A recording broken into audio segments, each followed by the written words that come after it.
नमस्कार साथियों को, मैं रवि बघेल आपके अपने YouTube channel Ravi Baghel for competition में आपका स्वागत करता हूं। साथियों, कैसे आप सभी लोग?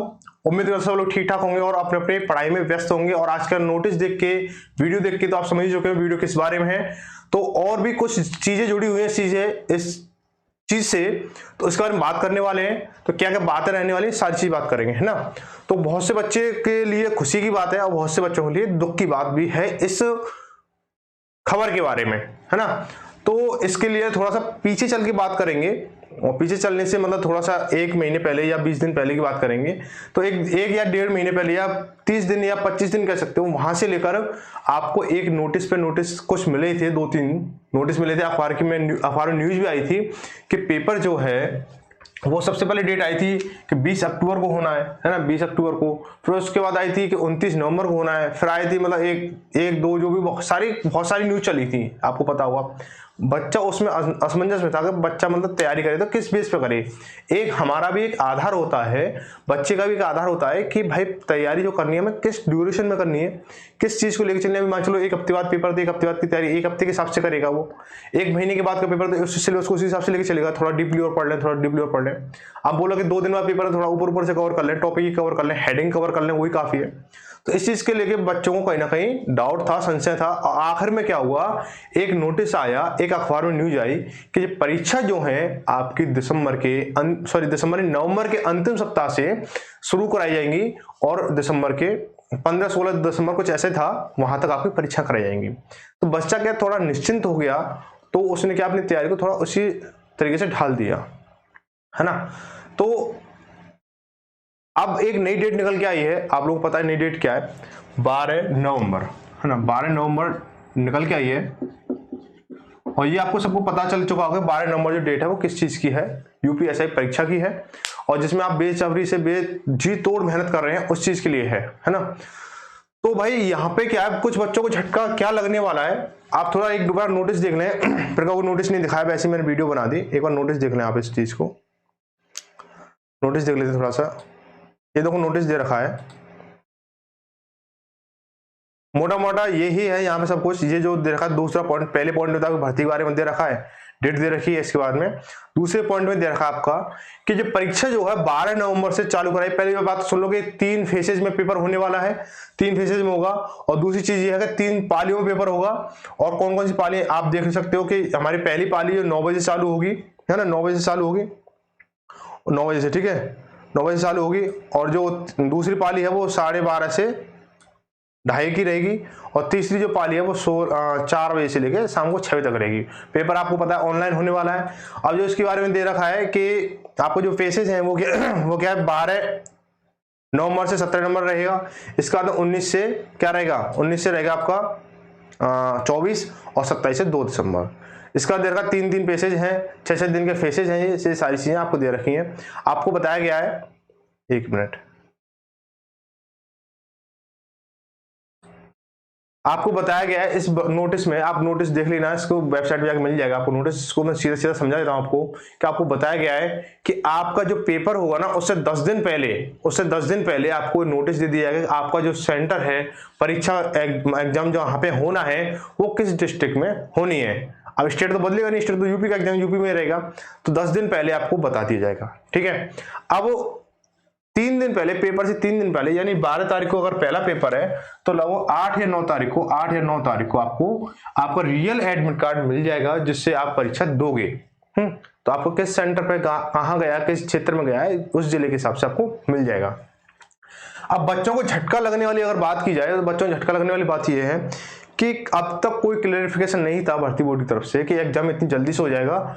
आपको अगर मोटा मोटा देखा जाए तो 15 दिन का भी टाइम नहीं दिया है कि भर्ती बोर्ड ने बच्चों को 15 दिन का भी टाइम नहीं दिया। ऊपर से त्योहार भी है, हम लोगों की बहुत सारा श्रद्धा रहती है, शिद्दत रहती है त्योहार मनाने की, क्योंकि ये त्योहार जो सबसे बड़ा त्योहार माना जाता है, क्योंकि इसमें लगभग 1 हफ्ते से पहले क्या घर की साफ सफाई और बाकी चीजें होती हैं, वो सारी चलती हैं। आप लोग पता है, आप लोग कर भी रहे होंगे, कुछ तो इसमें कर भी रहे होंगे। वो सारी चीजें होती हैं। और लगभग 3 से 4 दिन ये त्योहार चलता है। तो इस बीच में क्या बच्चा अगर कितना भी कंट्रोल करे अपने आप को, या परिवार आप उसको कितना भी सपोर्ट करे कि भाई बेटा तू पढ़ ले या बेटी तू पढ़ ले, तो कहीं ना कहीं वो बच्चा त्योहार की वजह से डिस्टर्बेंस होता है। क्योंकि ये त्योहार जो है शांतिपूर्ण तरीके से नहीं मनाया जाता, कोई भी त्योहार शांतिपूर्ण से नहीं, खुशी हर्षोल्लास से मनाया जाता है। इसलिए क्या है, ये त्योहार कहीं ना कहीं आप लोगों को डिस्टर्ब करने वाला है ना। तो भाई देख लो, अगर आज आपकी क्या 1 तारीख है, 1 नवंबर है, और ये त्योहार जो चलेगा वो लगभग 6 तारीख तक चलने वाला। तो यहाँ से आपको ना लगभग 4 तारीख से तो आपके व्यस्त रहोगे ही कहीं ना कहीं किसी न किसी तरीके से।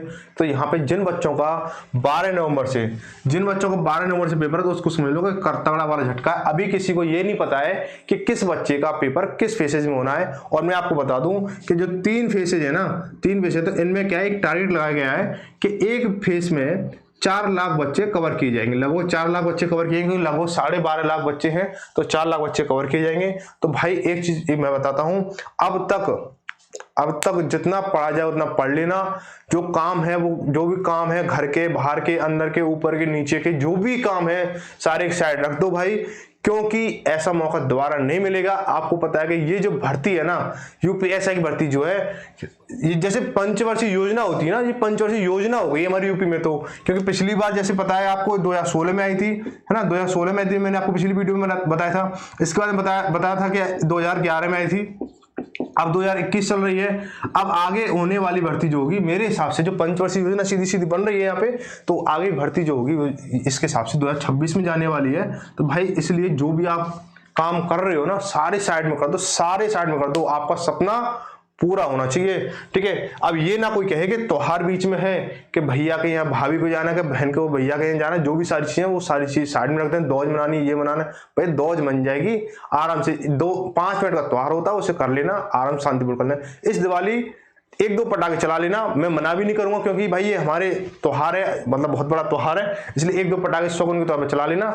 और क्या करेंगे आप, आराम से त्योहार मना लेना किताबों में बैठ के। ठीक है, कोई ऐसा कोना ढूंढ लेना जहाँ पे शोरगुल की आवाज ना जाए, इस तरीके से। अब बात आती है किस चीज की, कि यहाँ पे एक डेट को उन्होंने थोड़ा सा गलत दे दिया है। एक जो 3rd फेज है वो दिया है आपका 27 नवंबर से क्या दिया है भाई, 2 दिसंबर है। यहाँ पे क्या है, बच्चों को सबसे बड़ा झटका लगने वाला है।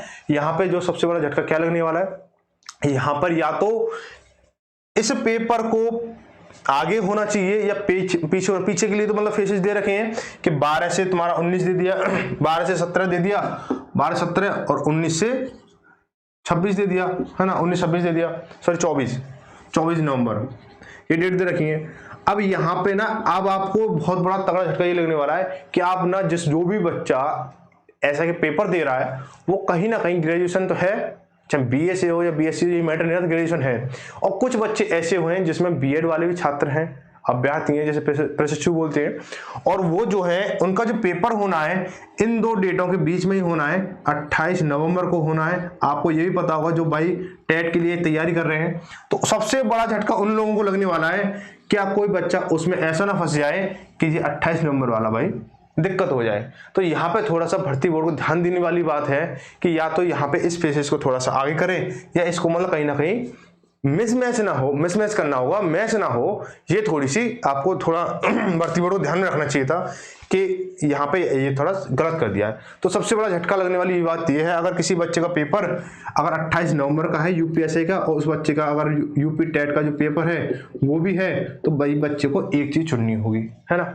और जो भाई अब बात कर ले तैयारी बेस की, तैयारी बेस क्या रहना चाहिए आपका, ठीक है, तैयारी बेस क्या रहना चाहिए, कि तैयारी बेस समझ लो इसको, कि जिन बच्चों ने तैयारी की है अच्छे से, जो काफी समय से लग रहे हैं, उनको तो कोई दिक्कत नहीं है कैसी भी। जो सिर्फ अपने आप को सिर्फ यूपीएससी की भर्ती में देखना चाहते हैं ना, यूपीएससी बच्चे भर्ती में देखना चाहते हैं, वो तो आप लोगों को पता ही है कि उनका सपना, जिसका सपना एक ही हो जाता है ना, उसका साकार भी हो जाता है। क्यों? कि उसका लक्ष्य बस एक ही होता है। जैसे अर्जुन को जब कहते हैं ना, जब अर्जुन ने जब वो उसको चिड़िया को जब मतलब तीर मार रहे थे, तो सिर्फ उन्हें आंख दिखाई दे रही थी, चिड़िया या पेड़ पौधे या कुछ और दिखाई नहीं दे रहा था। इसलिए जिन बच्चों का टारगेट सिर्फ यूपीएससी है, उन्हें सिर्फ एग्जाम दिखाई देना चाहिए और कुछ नहीं। अगर जो बच्चे कह रहे हैं, कुछ निठल्ले टाइप के बच्चे होंगे, आप में से कहेंगे भैया हम तो ये भी पढ़ लिया, वो भी पढ़ रखा है, ये पढ़ रखा है, हमारा तो यूपीएससी ऐसे निकल जाएगा, ऐसे मतलब पेपर को करके नहीं आएंगे, पेपर को फाड़ आएंगे, भले ऑनलाइन पेपर है, कंप्यूटर में घुस के फाड़ के आ जाएंगे, है ना।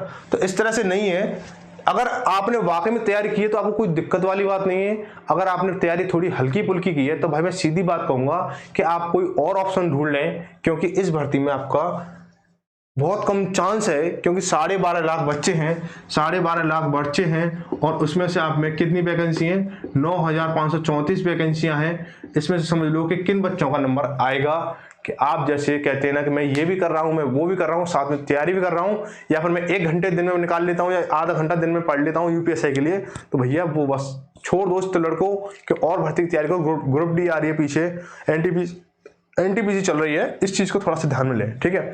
तो क्योंकि हमें जो क्या सच से रूबरू होना चाहिए, अब सच के साथ साथ अपने आप से रूबरू होना चाहिए। ऐसा नहीं कि आप सामने वाले को बस आकलन कर रहे हो, अपना तो आकलन कर ही नहीं रहे हो कभी भी। तो इसलिए भाई सीधी सी बात यह है कि जो बच्चा अगर यूपीएससी स्पेशल के लिए बैठा हुआ है, जी तोड़ मेहनत कर रहा है, वो करते रहें और साथ में साथ अपना रिवीजन भी लेते रहें। ऐसा ना हो कहीं कि आपको आज 1 तारीख है, 12 तारीख से पेपर चालू है, इंडिविजुअल कहीं से रैंडमली कहीं भी कोई भी बच्चे 4 लाख बच्चे आपको उठा लिए जाएंगे, 4 लाख बच्चे उठा लिए जाएंगे।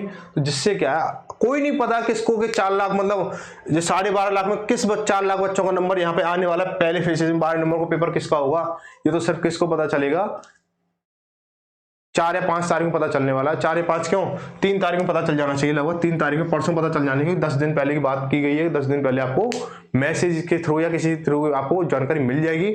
आप अपना रोल नंबर या रजिस्ट्रेशन में उसे आप चेक कर लें वेबसाइट पे जाके, ठीक है। तो भाई 4 लाख बच्चे कौन से होंगे, वो नसीब वाले होंगे या बदनसीब वाले होंगे, ये तो बस समय ही बताएगा, क्योंकि आपके पास टाइम ज्यादा नहीं है। जितना पढ़ा है उसका साथ साथ रिवीजन करते रहें, ज्यादा इधर किताबों के ना चक्कर में पढ़े, सीधा जो भी किताब आपके पास है ना। सबसे बड़ी बात क्या है, बच्चा क्या है, पेपर पास में होता ना तो नई किताब ले आऊं, पुरानी किताब ले लूं, फेंकू, ये करूं वो करूं, पड़ोसी से ले लूं, अपने मित्र से ले लूं, सहेली सखा जो भी है इनसे ये किताब ले लूं। भाई जो भी किताब है ना बस उसी को पढ़ लो और उसका रिवीजन कर लो, बस कोई भी किताब बेकार नहीं होती है। बस ध्यान ये रखना कि रिवीजन पूरा पूरा करना है, बस ये चीज रखें, ठीक है। अभी इससे जुड़ी कोई और भर्ती की से जुड़ी कोई जानकारी आएगी तो और भी देते रहेंगे। बस सबसे बड़ा दुख वाली बात ये है कि यहाँ पे जो पेपर फंसा है ना, ये वाली जो फेस है, तीसरा फेस है, ये थोड़ा सा बच्चों के लिए साथ गलत फंसा है। और जो पहला जो फेस रहेगा वो थोड़ा दुख में रहेगा बच्चों के लिए, क्योंकि एकदम से अचानक त्योहार के साथ, त्योहार के बाद में आपको ये सारी चीजें दे दी गई हैं, ठीक है भाई। तो मिलते हैं अगली जानकारी के साथ में, अगली वीडियो के साथ में। तो धन्यवाद सभी को, जय भारत, जय हिंद।